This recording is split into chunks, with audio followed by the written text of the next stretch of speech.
Saudi अरब में बड़ी बस दुर्घटना हुई है। सोमवार 17 नवंबर को एक यात्री बस की टक्कर तेल के टैंकर से हो गई। आशंका जताई जा रही है कि इस टक्कर में 45 भारतीय हज यात्रियों की मौत हो गई है। मदीना से 25 किलोमीटर पहले हुई इस दुर्घटना में एक यात्री बस से बच निकलने में सफल रहा, जिसका इलाज चल रहा है। बस में सवार ज्यादातर यात्री तेलंगाना के बताए जा रहे हैं। तेलंगाना के मुख्यमंत्री रेवंत रेड्डी ने इस दुर्घटना पर शोक व्यक्त किया है। साथ ही उन्होंने ये भी कहा कि सरकार रियाद स्थित भारतीय एम्बेसी के संपर्क में है। साथ ही अफसरों को आदेश दिया गया कि वे विदेश मंत्रालय और सऊदी एम्बेसी से बात कर प्रभावितों की मदद शुरू कर दें। विदेश मंत्री एस जयशंकर ने इस घटना पर शोक व्यक्त करते हुए एक्स पर पोस्ट किया। सऊदी अरब के मदीना में भारतीयों के साथ हुई हादसे की खबर ने चौंका दिया है। रियाद स्थित भारतीय दूतावास और जेदा में मौजूद हमारे वाणिज्य दूतावास दोनों पीड़ित के परिवारों की मदद में लगे हैं। हमसे जो संभव है हम वो सब कर रहे हैं। इस घटना में मरने वालों के परिजनों के साथ मेरी संवेदनाएं हैं।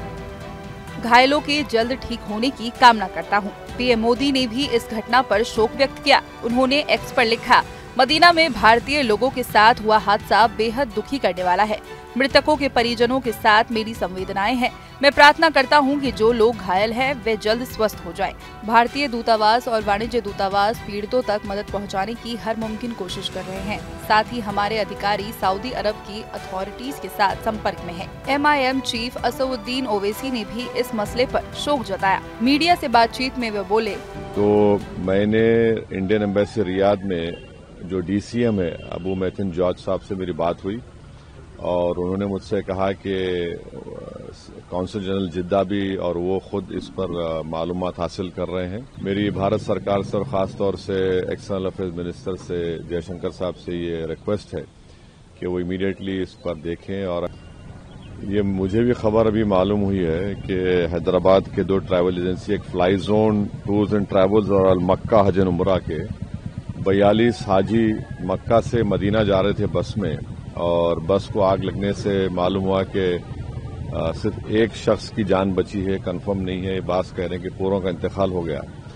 तो मैंने इंडियन एम्बेसी रियाद में जो DCM है अबू मैथिन जॉर्ज साहब से मेरी बात हुई और उन्होंने मुझसे कहा कि कौंसल जनरल जिद्दा भी और वो खुद इस पर मालूमात हासिल कर रहे हैं और जो भी जरूरी कार्रवाई करना है वो करेंगे।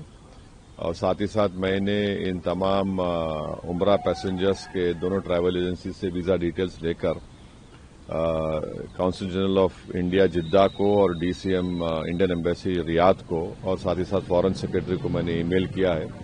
मेरी भारत सरकार से और खास तौर से एक्सटर्नल अफेयर्स मिनिस्टर से जयशंकर साहब से ये रिक्वेस्ट है कि वो इमीडिएटली इस पर देखें और अगर जिन लोगों की डेथ हुई है उनके परिवार ये चाह रहा है कि उनकी डेड बॉडीज जल्द से जल्द इंडिया को लाई जाए और अगर कोई उसमें जख्मी है तो उनको अच्छी से अच्छी वहां पर उनको इलाज हो सके।